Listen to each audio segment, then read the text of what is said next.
truly, I am so excited about this interview. You know how I've said that about all the other guests that I've had on this show? Well, it was a lie. It was flattery. It wasn't real. It wasn't authentic. For this interview, I truly am excited because with me in studio is an irrepressibly unique individual, a man I've been lucky enough to know for quite a long time. Quite a long time. We'll mess with dates and years later, but it's Dave Schmidt, and he was our music teacher, our singing teacher in acting school. John, you have something to say? Nope. Oh, wow. Magical. He was reaching for the mic. So, hello, Dave Schmidt. Hello. Yeah, look at that. Listen to that voice. Listen to that voice. So, you are a pedagogue. Is that the word? That is what I am. I'm a pedagogue. pedaGOD.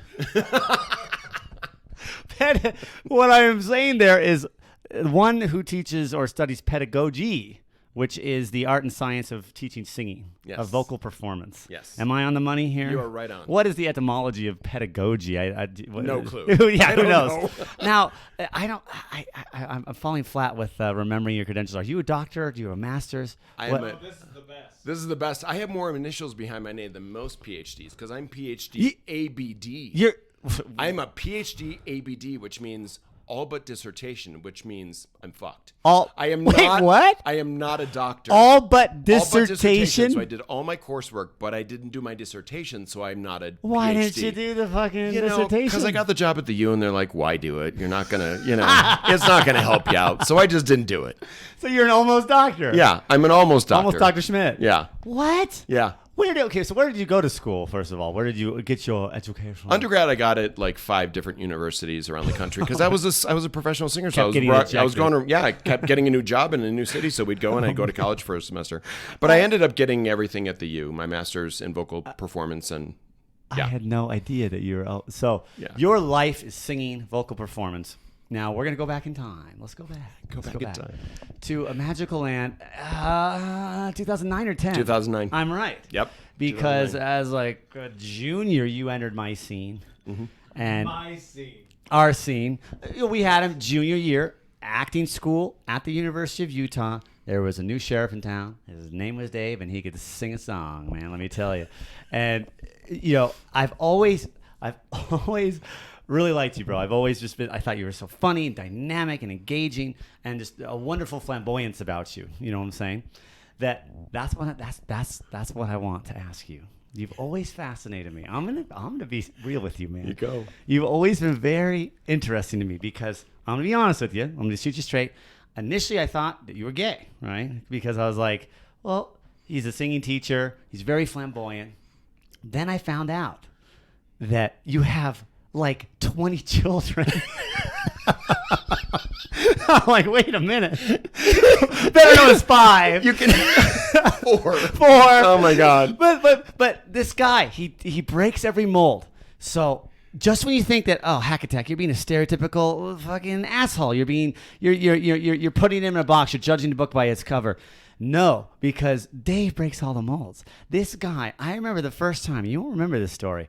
That I saw you outside of singing class. I saw you in the gym at the old field house at the U. Oh my God. It was these old Civil War barracks, this old brick building that had been converted into the gym. It was musty. I loved it. Old, real classic iron stuff. And I see this guy in the gym, and he's in a tank, and he's swole as fuck. He's got like huge arms, and he's inked out. He's got tattoos all over his body. He looks like he just got out of prison. And I'm like, Dave? He's like, what's up, man? And I'm like, whoa, there goes the whole idea of like, oh, the flamboyant Liberace-esque music teacher. No way. No way. And he's got the names of all his children, which number many, tattooed across his back. Yeah. So I'm like, what is this guy's story? What is his story? And I've wondered it for years. Now, then. I'll tell you, my wife thought I was gay too. Okay. Okay. So, she called it artsy fartsy. Fartsy. Basically, it was like, oh yeah, he's flamboyant and. Okay, yeah. So first of all, I'm just going right for the throat here. How do you identify? I identify as pansexual. Pansexual. Yes. Explain that to our listeners. I'll do anybody. That tree over there. Didn't they used to call that trisexual? Like, Yeah, I'll try anything once. Exactly. Pansexual. Yes. So pan is in the world, And, yeah, all anybody. encompassing, Yeah, everything. It's about the human, not about the parts. Yes. So any gender. I mean, that's beyond bisexual. That's just like pansexual is like you love Doesn't the matter. world. Yeah, anybody. The world But is I've literally been married ocean. for 35 years, and so I'm Yes. monogamous, but...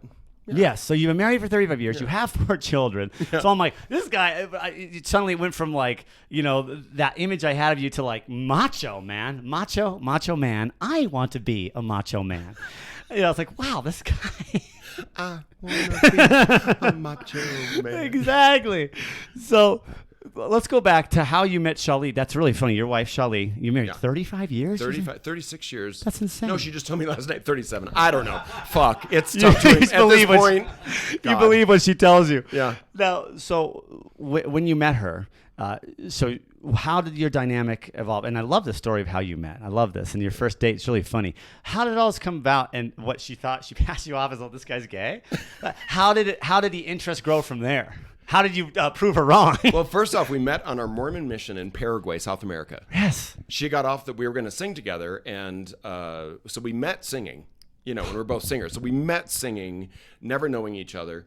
And then we came back after the mission, obviously, and got together. And Yeah. and it was great. But Rest is history. yeah. I mean, there's a whole nother podcast in that. But I know, it's a huge story. Yeah, it's a huge story. But anyways, yeah. And then we, she just has always accepted me for being. Yeah. She likes the crazy. I've given her very well decorated houses. I love to shop. I've given all her the stereotypic shit. You gave her 4 children. 4 children. I've done both. I've done everything a woman could dream of. Jack of all trades. Yeah. Look at this. And I'm a nice guy. I'm a fucking nice guy. And so, And you're a great dresser, I gotta say. You're a great dresser. I'm like, this guy's impeccable fashion. I'm like, totally gay, right? But totally not. Like totally like all these things point to yes, and then all these things point to totally not, totally no, totally straight. So I was always like, Dave. And I never knew how to ask you so funny. straight. But so because everybody, I it's kind of my thing is I love to confuse people. I like people to be confused by me. And they're like, right, what's going on there? Well, it's none of my fucking business. Well, I come up to you, hey, excuse me, Dave, professor, how do you identify? Like, what? Who would have the moxie to do that? Yeah. That's very presumptuous. But as I've gotten to know you more over the years. Jason would just rather presume and tell everybody that you're gay, Yeah. as opposed to ask you if you are or not. Yeah, no, I never did. Oh, that Dave Schmidt, gay as a maypole, right? No way. No. But, so this is interesting. What makes you even more interesting, so you grew up Mormon. No, I grew up Catholic in New York. I converted to Mormonism. Tell me about that. So, this is great. He grew up in Buffalo, New York. Yeah. But we got to talk about all the places he's lived, too. Because he went to high school in Wyoming. Cody, Wyoming. No, Casper, Wyoming. Casper, Wyoming. My dad wanted to be a cowboy, so he moved us from Buffalo to Casper. I was a little ballet dancer my whole life. And my dad... No, serious. Yeah, my dad moved us to Casper, Wyoming. We went to... Because where did you go? You did a year of college in Wyoming. Yeah, at Casper College. Casper College, Yeah. because we went to Elko for my bachelor party. Yeah. And the guy that owns this sports bar and he owns a couple other businesses had gone to Casper College, and they started talking. Oh, God, it was great. And there's Dave, your flamboyant dancer boy. Talking to this cowboy, and they're both reminiscing about, Casper College, and just having a good old time. Yeah. Make a man out of you yet, boy. Yeah. So what, your dad was scared? He's like, oh, what's happening to Dave? I got to take him to Wyoming. Yeah. No, so I dabbled in Mormonism for a little while, and then I was So like, oh, how no. is it that you found yourself on a Mormon mission in Paraguay, meeting your future wife? Because I joined the church in Casper because our family was really messed up, and so the church kind of brought us They together. gotcha. Yeah, They they gotcha. got us. And so I went on this Mormon mission. Unbelievable. You got yeah. baptized and everything. You became Yeah, Mormon. did the whole thing, and I was Drank the I was Kool-Aid. You know how I'm like a professor, and I'm an organized person, Yes. and I love order. And so a mission was the best thing I ever did because Like going to the army is. without going to the army. It is like being in the army. You got to follow the rules, and I'm a rules kind of guy in most parts of my life. So I'm a rules kind of guy. So it really worked for me. No way. And what? You learned Spanish. And I learned Spanish. Hablo español. Look at this I guy. didn't understand you spoke English, but I didn't understand.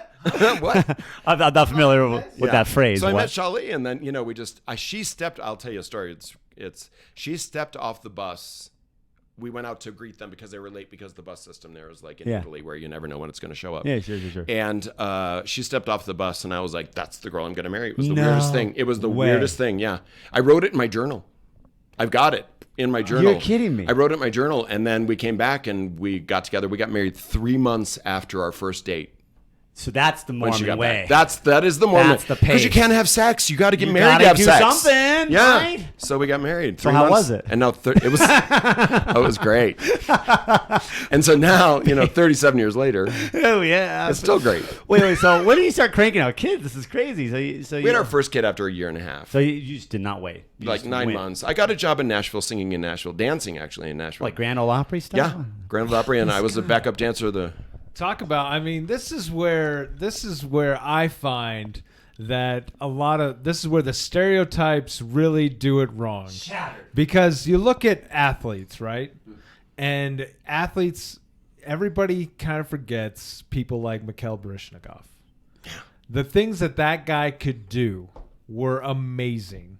And if you don't count him as an athlete, I just think you're living in another world. You're living in the backwoods of 1920. I have a really interesting story about that because I wanted to take ballet since I was a little boy. And in Buffalo, my dad's like, no son of mine's going to be a faggot. And so he wouldn't let me take ballet. And then my mom, the Bolshoi, came to Buffalo. And for their anniversary, my mother made him go to the Bolshoi. And he came back and he said, David, I told this at his funeral last year. He said, David, you can take ballet. Those guys are better athletes than I've ever seen in my life. And that's when I got to start. I was like 9 years old and I got to start taking dance. But this is where Dave is a real badass. So he's dancing in Nashville and you have to be able to, he's telling me the story. You have to be able to kick your leg, right, to your knee, to your head. Yeah. Right? Kick your face, we call it. You got to kick your face. Kick your face. And Dave pulls his hamstring. Oh. Pulls his hamstring, but cannot quit. Please continue the story. I'm telling the whole thing. Yeah, so. I didn't warm up because we were at an ultrasound for our first child, and so I didn't warm up before the show. I told the stage manager, I'm like, I'm going to be there right at showtime. Have the dressers ready, get me in my costume, and I'm going to go on stage. And literally, it was like on the costume, music starts, and I was in the first act. Whoa! Went out. This is during performance. This is during performance, not rehearsal. All right, Nureyev, what'd you do? And so for the first kick line, it was a chorus line kick line, which is only just to your chest. And then we had a Hello Dolly kick line, which was to your face and a mane. Like a can girl. The third one, I hadn't warmed up. I just went on stage. And so the third kick line, I went out and I pulled my hamstring and finished the show and then finished the season. And How long was that? 9 months. What type of... What type of agony were you in the rest of that show? It was horrible. Did it affect your perforance? No. What? No. Man. No. NFL players don't do that. Yeah. It was a contract. I had to NHL feed, players don't do that. Yeah, I had to feed my kid. So, anyways, guy. it's still kind of, I still have it on that right side. It's still a little bit. No. It's still like, it's not as flexible as the left side. Hold on. Was there a serious injury there? Did it tear I'm sure there was. I don't know. You never looked at it? I never looked at it. It was, oh, my God. He just had to rub dirt on it and walk it off. Right. He's got like we were talking about before this, no insurance, no time to tell. Yeah. He did go to Casper College. Yeah. Yeah. Bucking rodeo. Yeah. No, I mean, right there. And then you talk about how buff he is and has physique. I mean, yeah. You could have played, for the NHL football. You just have that physique, but he was. Oh, you guys are so nice. You know who you remind me of, and I'm serious. You strike me as a Patrick Swayze type because Patrick Swayze same thing, danced ballet. Yeah. But he was the son. He was the son of a tough Texas cowboy. He was a born and bred Texan. If you knew him, he was Buddy. With his friends, he went by Buddy, and because he was his dad's little buddy, Texas, and like he was a cowboy, he was a tough guy, he was the son of a tough guy, but he went and danced like major ballet in New York, and then he became the tough guy of the movies. But that's why he can move so beautifully in Dirty Dancing, Ghost. Look how that guy moves. So you're a Patrick Swayze type. You're both. Yeah. He moves really well in Roadhouse. You say so. Like not just the fighting, but when he's doing his Tai Chi in the morning, and it's like the guy had flow. He understood movement. You understand movement. Yeah. So you're our local Patrick Swayze. So what I want to know is how. So you're the son of a tough guy. Like no son of mine's gonna be a faggot, right? Yeah. Yeah. How did you come out to him? Did you ever come out to him in any sort of way? Yeah. Oh yeah. What did that look like? Everyone in my family knows that I'm what I am. Yeah. No one in my life actually doesn't know that I'm what I am. Yeah. I have a daughter who's bi. I have a son who's trans. We're Yes, a yes. very open family. I'm open with anybody because I feel if we're not open, we're not helping anybody. We're not, you're not, there. People can't come to you if they don't know that you will accept them. So I've always been open. And my parents, it's fine. I got married and had kids, so my mother was fine with it. Yeah. That's proof. There's proof My in the brother pudding. who's gay, it's like, well, try a woman and you might like it.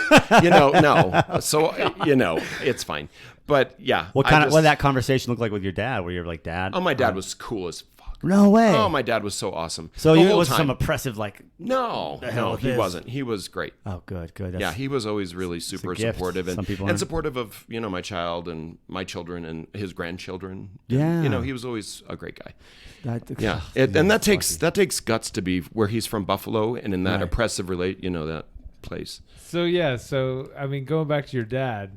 So what was he in Buffalo? What was his job there? He was a factory worker. He was a factory steel worker. He's a steel worker. And so he wanted to get us out of that mentality, and that's another reason we moved to Wyoming, because he started his own business in Wyoming. So it was that? partly to be a cowboy. He did it was the beginning of cellular phones. If he had stuck with it, he would have been a billionaire.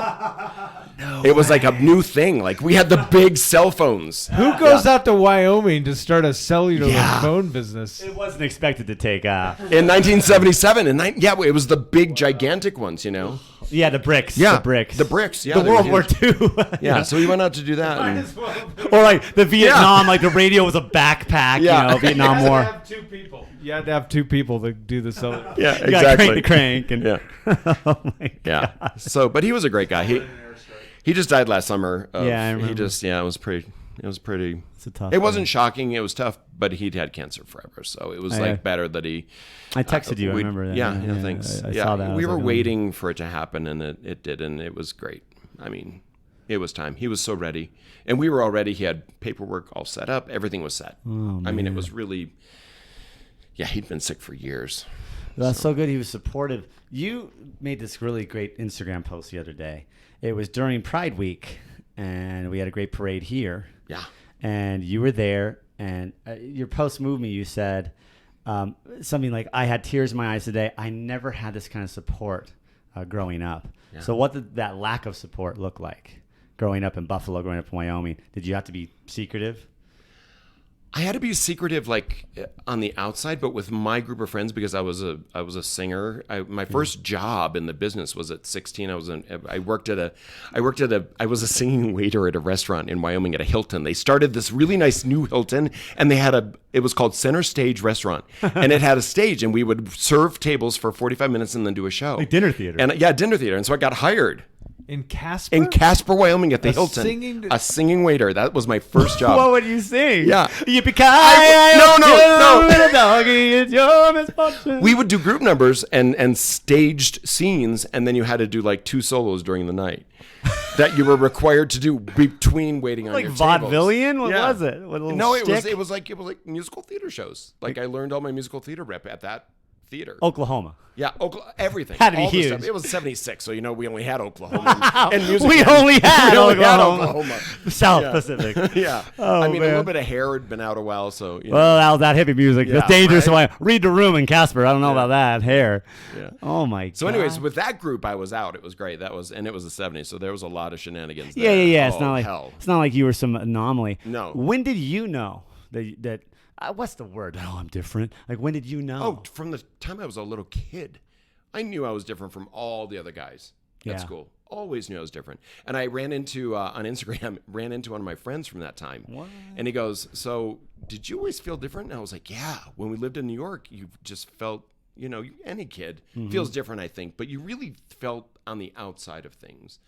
And always knew it. I mean, I never had a thought that I was anything but what I was. Like, you knew you had attraction to some men. You knew you had attraction to women. You just knew you liked the women. I just knew I was different. Different. Yeah, from But the boys. did it panic you, or were you at peace with it? You're like, Oh, I was totally cool okay. the whole time. It was other people that are the problem. Yeah, That's yeah. the problem with everybody. It's Yeah, the other that's people that are the problem. It's not us. If you're good with yourself, you're going to make it. My man. But if it's the other people on the outside that have the problem.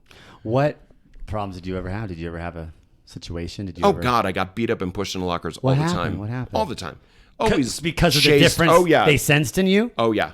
What's your worst story? What happened? I got chased with a knife in Buffalo. What the hell? Yeah, by a gang of guys, and I had my fucking bone. Start at the beginning, Dave. Okay, so I went to Aurora Middle School in Aurora Middle School in Lancaster, Wyoming, or Lancaster, New York, and these guys I went into the bathroom to go to the bathroom in the middle of like English class. I don't know. I just asked to go to the bathroom, and I went to the bathroom, came back, and the teacher said, "You smell like smoke," and I'm like, "I don't smoke. I wasn't smoking in the bathroom, even though I did smoke." And so he goes in the bathroom, and this gang of kids is in the bathroom smoking because it was 1974, 1973. And they got expelled from school, and so then they thought I was the one that went and turned him in, and so they chased me every day after school with their knives, and I had my trombone. I had to run home with my trombone because that was my instrument that I played in, junior high. So I'm running home in the snow uphill both ways in my paper shoes. Poor little match girl with the trombone. I know, seriously, in my fucking paper shoes with the sun beating down on me in the middle of a blizzard. Yes. So yeah, what was his name? His name was Philip something. Philip, I don't even remember anymore. But yeah, that was terrible. So when we moved to Wyoming, I was kind of like, oh shoot. But they were chasing you because they thought you were a rat fink, not because they're like, he's a faggot. No, but then in fashion. Wyoming, I'm Mr. Flamboyant, and that didn't go over well in Wyoming at all. But I had a good group of friends in the theater department. Yeah. And, how old were you at this time in Wyoming? I was 15. Like high school. You're in high school. Yeah. No, ninth grade, but it was still junior high there. Yeah. Ninth grade. This is crazy. Yeah, Wyoming. It's crazy. That's a dangerous situation finding yourself that in Wyoming. Like you keep that shit under wraps, right? It's an instinct. Yeah. But here, but nowadays, I mean, man, the climate is so changed. Oh my God, these kids are so lucky. They're not lucky.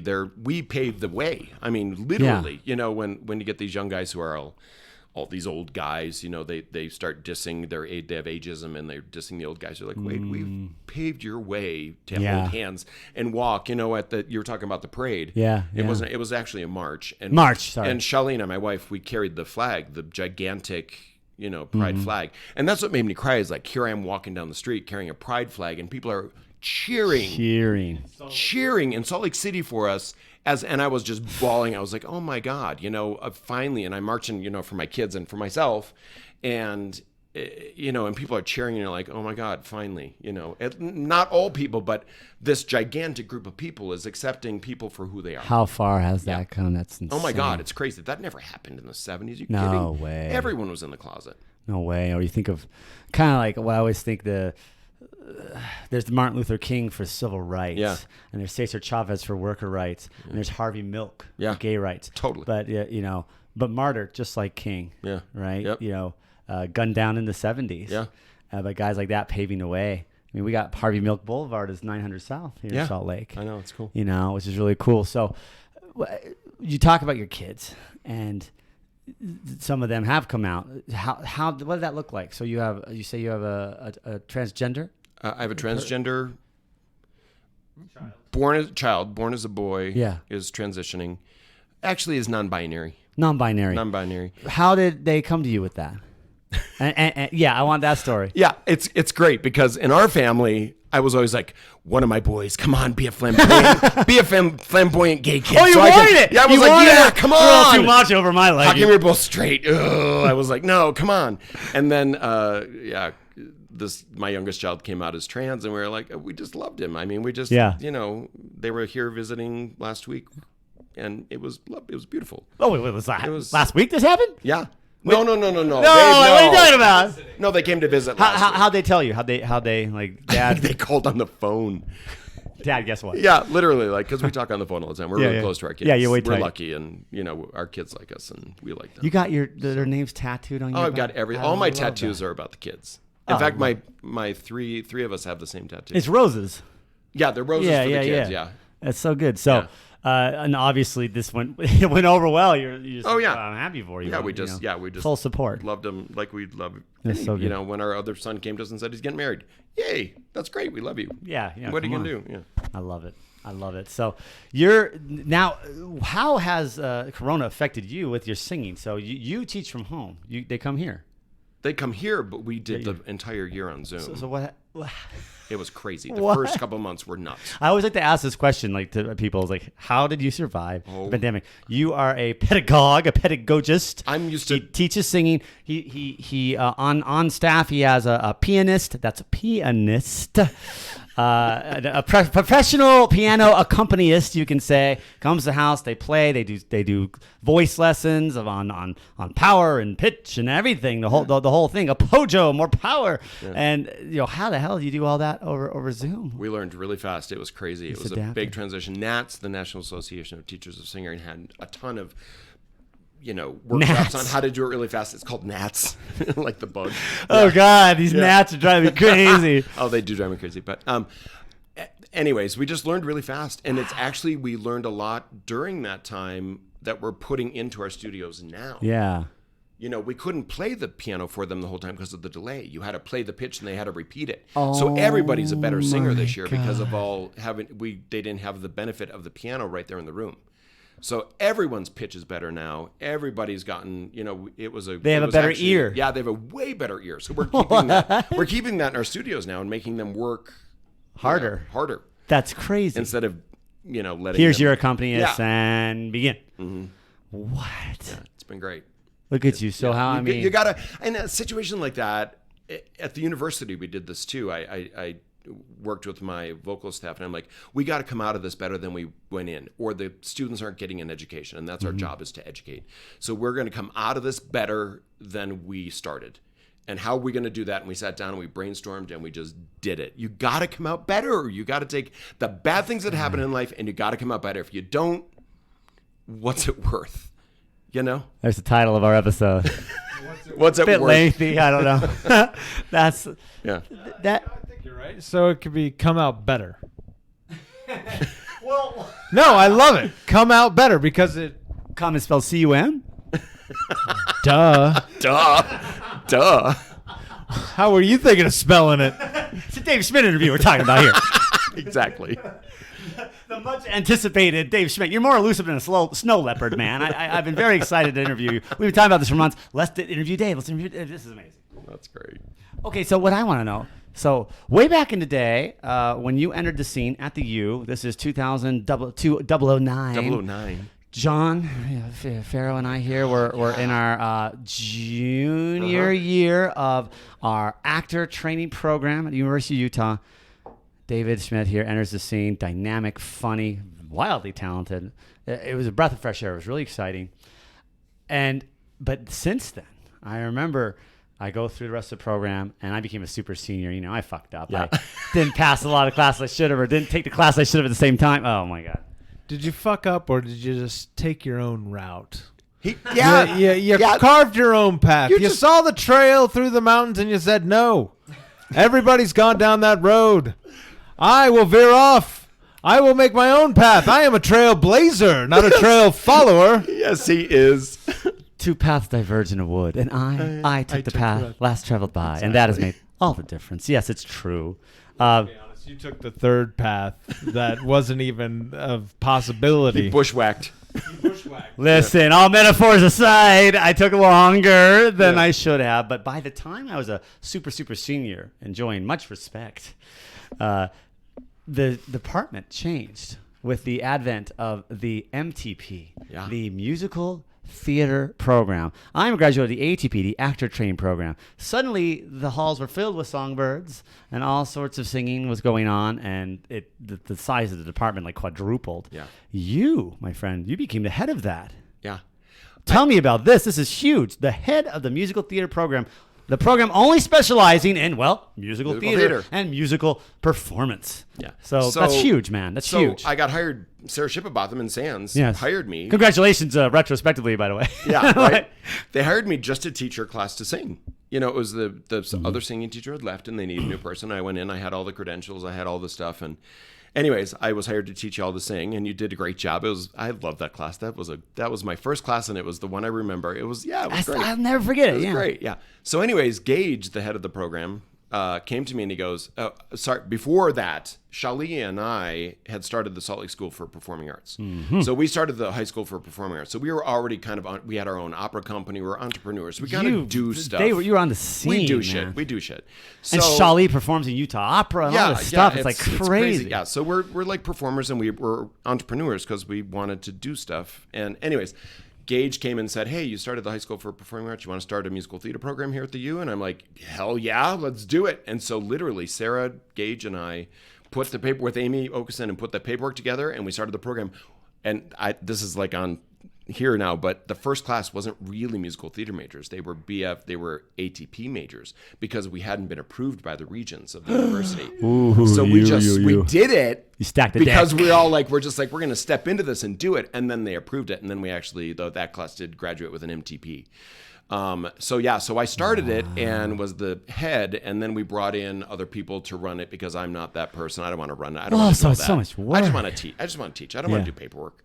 Well, and two, I mean, from this, going into higher education conversation, trying not to get too into it, but you get paid way more for the private lessons than you do. Oh my God. Yeah. I mean, are you kidding? I do not do the university for the money. I do that for the students. I love that age. It's all about the kids. It's all about the kids. It's teaching those kids, seeing the light in their eyes when they realize what a seventh chord is and what an inversion of seventh chord is. We started about the inversion of seventh chord. God.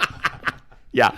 So I keep my private studio to actually pay my bills. Yeah. Yes. But the other reason you didn't want to run it because you'd have to go for tenure. Oh yeah. Too. Yeah. And I'm not going to go for tenure. I just want to go and teach my class and leave. I got other stuff I got other companies to start and other things to do. But now you've been stuck as I'm the interim head this year because the head of the program titles. is going on sabbatical. So now I'm like the interim head. You're back where you started. Yeah, I'm back where I started. So let's talk about the big pay bump he got for that. Oh man. I am rolling in the dough. Skrilla, huh? I'm throwing it on my bed and rolling in it. Really? Yeah. You burn it to stay warm. Hundreds. Yeah. No. Benjis. Did they make peso $100? Exactly. They're thousands. It's like a $20,000 peso. Or it's like gelt, it's the chocolate money you play dreidel Yeah, with. exactly. Yeah. It's like with the golden wrapper. You're like, wait, this is chocolate. Yeah. It's Willy Wonka. I've got the golden ticket. Yeah. Okay, so here's what I want to know. You've been in a lot of shows across your whole life. You've really spent your whole life in this on the business, stage. yeah. A lifetime on the stage. What's some of your favorite shows you've done? Some of the favorite performances you've done? And then I'm going to narrow it down for you. Actually, I have to tell you really quickly. I did leave for about 6 years. I left the business for 6 years, and I became a buyer for Nordstrom because I had 4 kids and I had to pay some bills. I'm sorry that's when your male stripper. My other passion, shopping. Shoes. So I became a shoe buyer for Nordstrom. This guy has in San shoes. Francisco. Yeah. You have shoes. When I came here, you had shoes. I mean, yeah. Man. They're in my closet by price point from top to bottom. Like the girl, like the $1,000 pair to the $300 Carrie pair. from Sex and the City, right? Yeah, like exactly. Shoes, completely. Right? Like her. Yeah, I love my shoes. OCD is shoes. Yeah. So I left the business for a while, but of however old you are, minus 6 years. Come on. Yeah. Most you're still on breasts. Like. So, and you guys were in San Francisco? Yeah, I was a buyer in San Francisco. Yeah. Yeah. Yeah, we lived there. He's been all over. Oh, I've lived. That's big league. Yeah, I've lived everywhere. Oh my God. Everywhere. All right, back to Shelley and I always say we've since we got married, we met in South America and we've traveled around the world. Singing's together. taking you also. Singing has taken us everywhere. I've directed opera in Europe and where? In Austria. I worked for a company. That's right. For 4 years. Yeah, I worked for Oper im Park in Austria. Vienna? No, it was in South. You lived in Austria for 4 years. Yeah. I love that. Yeah, it was amazing. Didn't live there for 4 years. Well, it was during this. It was a summer gig. That's amazing. For 4 summers. Yeah, it was incredible. I remember when I was a kid, I went to the Vienna Choir Boys. Yeah. They came to like a Bravenel Hall. My parents took me, and they're practically eunuchs, right? I mean, they're they're amazing. No, once their voice changes, they go. Once they go through the first change of the voice change, they're done. You're 13. You're gone. They're out. You're a has-been. Yes. At your first pimple, you're a has-been. They're like 12 years old. Oh my God. What am I going to do with the rest of my life? Yeah, seriously. What am I going to do with the rest of my life? Yeah. Oh, man. Here's your severance package. Get out of here, kid. Yeah. You're nothing to me anymore. Yeah. Man. Yeah, so we've lived around the world. It's been great. Taking you everywhere. Yeah. So what are some of your favorite performances shows that you've been in? Oh, What are some of your favorite shows? That's what I'm getting at. Favorite shows. The favorite show I've ever directed was Avenue Q with Jen Barnhart, who is from Avenue Q, who was in the original cast and helped create the show. And the puppets. She came here and worked with us, and that was a brilliant experience. Let me just tell you about another show that I loved being involved with, which was Rocky Horror Picture Show in 2009 at the University of Utah with these two singers. Oh my God. Okay, I'm gonna bring up something that I've never forgotten. He uses the term singers very loosely. Okay, first of all, the man to my right, Pharaoh, of Hack Attack Pharaoh podcast, was none other than Frankenfurter. He was the star of that motherfucker. He was brilliant. Tim Curry's role. This guy Brilliant. in his fishnet stockings and his mascara and his afro. Oh my God. It was brilliant. He Every night. went for it. Yeah. I was lucky enough to be Eddie, the rock star, who was violently killed by Frankenfurter.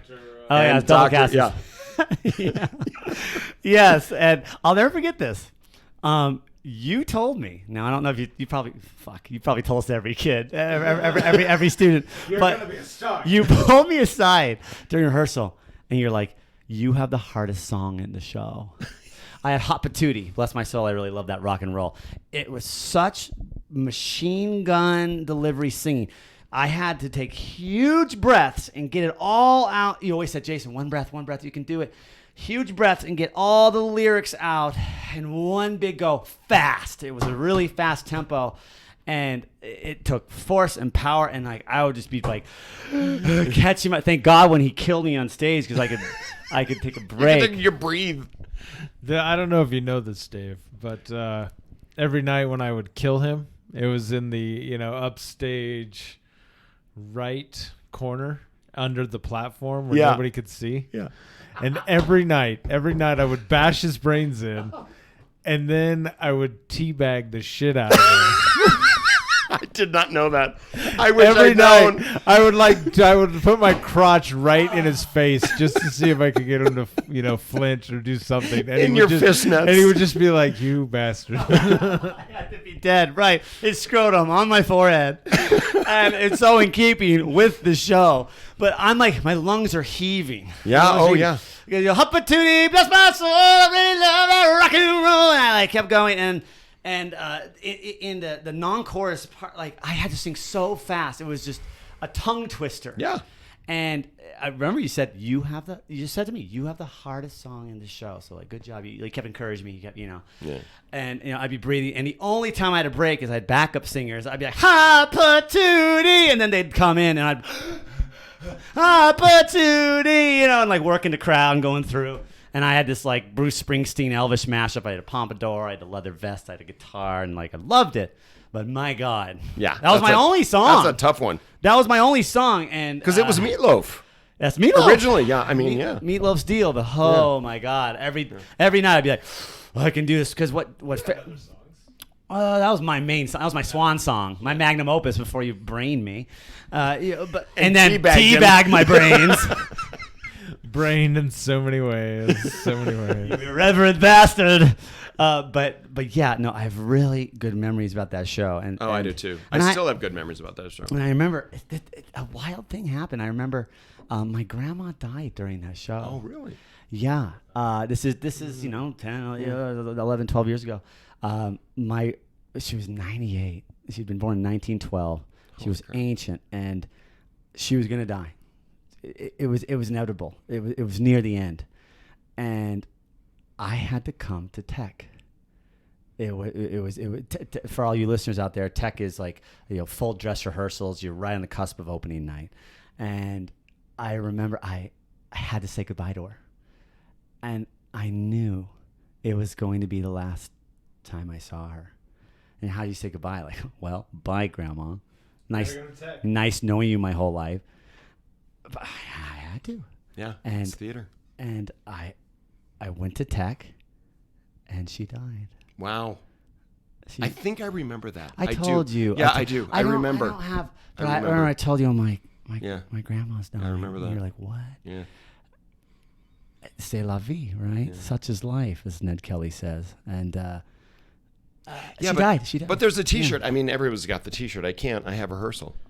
I have rehearsal. I have rehearsal. I can't be at your wedding. I have rehearsal. I can't be at your funeral. I have rehearsal. It's when you're in a contract. That's it. It's your job. It's like it's like a doctor. I'm sorry, I got to go to surgery. It's not surgery. We gotta go sing Hot Patootie. Yeah, we certainly are important, but yeah, I had a friend. Same show. I had a friend from high school who we tried to keep in touch as best we could. And he had sent me a wedding invitation that kind of got lost in the mail, and he called me in frustration. He's like, John, are you coming to the wedding? And I was, because for those of you that also don't know, the Babcock Theater, the back of the theater is also the entrance to the tech shop. And so I'd gone back into the tech shop to take this phone call while we're doing in tech. And he's like, "Are you coming?" I was like, and I'm in full fishnets. I'm in my corset. I've got my feather boa, all that stuff, and I'm just like, dude, I can't come, man. I am so sorry. I'm in the middle of the show, and it's gonna go for the next couple weeks, and I haven't talked to him since. Exactly. Yeah. And I feel really bad, but I can't. I'm in rehearsal. I think that's why theater people are so close, is because we stick together, because you go through so much, and we get it. Yeah, we get it. Yeah, it's like we happy few, we band of brothers, right? Like we've been in the same trenches, the same mud, same blood. Yep. And yeah, and you gain a lot and you lose some things, right? You do. But I do have good memories of that. That was the only musical I was ever in. Yeah. And remember, we had to be. Everyone had to do at least one musical, remember? Yeah, you had a musical every other year in those days. That was the rule. Yeah. You had to do at least one musical to go through the actor training program, and that was our musical. Because, like Farrah was alluding to earlier, we weren't singers per se. We were actors who were also getting singing training, right? Yeah. Now, some of us in the class were more powerful vocal performers and had better voices and could sing. But some of us, some of us were tone deaf mongrels. Couldn't carry a tune, couldn't carry a pitch. Oh, trust me. Poor Alejandro. Farrah and I had a ton of voice lessons. We worked on that for. I know. He worked really hard. Your biggest problem was singing on pitch. Yeah. But he did it. He did it. He was Frankenfurter, for God's sakes. Before we started rehearsal, I was. Yeah. Ooh, man. Yeah. You were scared. You think he was scared? You're like, my career is riding on this performance. I just got this job. I can't fail now. My Frankenfurter is tone deaf. What will I do? Talk through all the songs. Well, you could. Talk singing. Yeah. Oh, just give them the old razzle dazzle them. Oh man, yeah, it was. I mean, this guy Farrell here, he was Macbeth in Macbeth. Yeah, brilliant. But still, he was scared to play Frankenfurter. But your biggest role, big as in stylistically, you could be huge, and he's very good at being huge over top. It was great. Jim Carrey-esque, enormous performance, full of life, but not too much. I mean, it was always just enough. It was always just enough. Full of life, and the crowds go nuts for that stuff. They show up, they flick the condoms, and they have all there's different cues, right? Where we say this and the audience does that, and they loved it. People would wait for us in the lobby in costumes of your character to have your autograph. It's the only show I've ever worked where I came out and an Eddie was there, dressed as full Eddie with the forehead split open and everything, and he asked for me to sign his program. Can I tell you a story about Rocky Horror Picture Show? What year did the movie come out? 70-something. It was like 6, maybe 76. 76. 5. So I was in Casper, Wyoming. I'd say 76. I could drive because I drove myself to downtown Casper to the theater because I heard about this movie where you'd go and it was like audience participation. And it was rated R, which of course, 75. So this was probably 76, 77. Well, it'd have to be 77 because I was driving. So 77, I go down and I go to the theater and I'm way too young. You have to be 18 to get in. But there's all these people dressed up. And I was like, oh my God, these are like these people are amazing.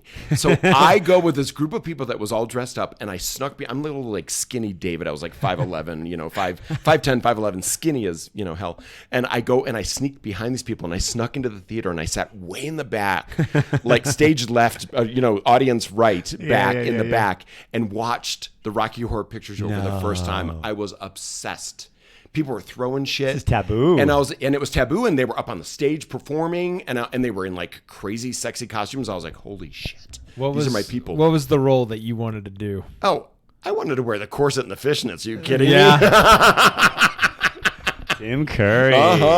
Yeah. That was my first experience with Rocky. And then when Sarah said we were doing it, I was like, oh my God, I got a connection to this brings one. back so much. Yes. For me. Little 16-year-old, 15-year-old David. What have you directed since? Some of the big shows that you've directed? Avenue Q. Oh my God. Funny thing happened on the way to the Forum. Yes.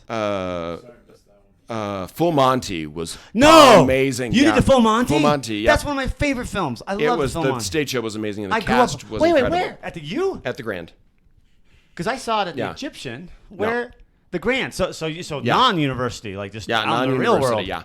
I love that show. Yeah. It's got a lot of heart. Yeah. Be yourself. Love who you are. I love that. Yeah, it was such a good show. And Young Frankenstein, and then operas. I kind of specialize in opera, in Mozart and bel canto opera. So I did a lot of Mozart in Europe. The Magic Flute. Magic Flute. Yeah. Wow. Yeah. So, anyways, I got a ton of shows. Versatile as so fuck. much. Yeah. How do you stand being yourself? It's so hard, man. That's crazy. There's only a few more things I want to talk about because it's getting late and we're taking up your time. The next order of business, you're right. Let's talk about these calves. Yeah. So, look, I got a proclivity for calves. Yes, you do have a proclivity for calves. Proclivity for calves. Say that. Proclivity for I can't even say it. Calves. Proclivity for calves. Proclivity for calves. No. So, Dave, a little story. So, our friend Sela, who is American Samoan, he has these calves that Jason cannot shut up about. And I will. They are impressive. I mean, they are probably as big as Jason's thigh. Wow. And he can he makes normal pants look like calf pants. Calf pants.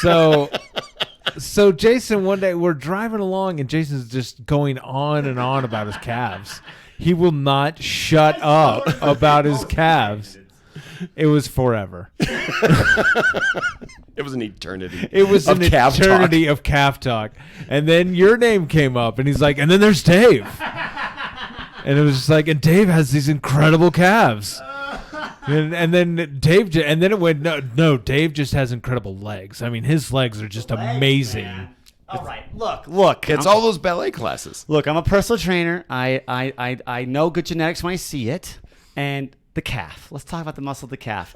It's a have or have not situation. You either have it or you don't. You either have the genetics or you don't. If you don't have the genetics, you can intelligently train your calves till the cows come home, but you'll never have as amazing. So Dave here, dude, you're hiking a lot. You're hiking out. First of all, you're hiking all the time, so that's making it worse.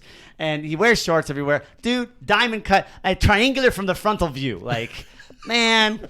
And let me tell you something about Sela. Diamonds of gold. Those Polynesian genetics, man. He has cankles. He does not have a calf or an ankle. They're cankles. Wow. The muscle belly is so long, it goes right into his ankle. There's no delineation. Wow. It's insane. And literally the circumference of like someone's upper leg.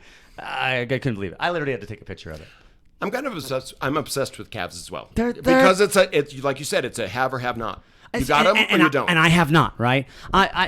For the listener, I'm a tall ectomorphic guy. I'm Abe Lincoln over here. I got long, spindly legs, But this guy, he's mesomorphic. These calves, like at rest, they're like, heart shaped.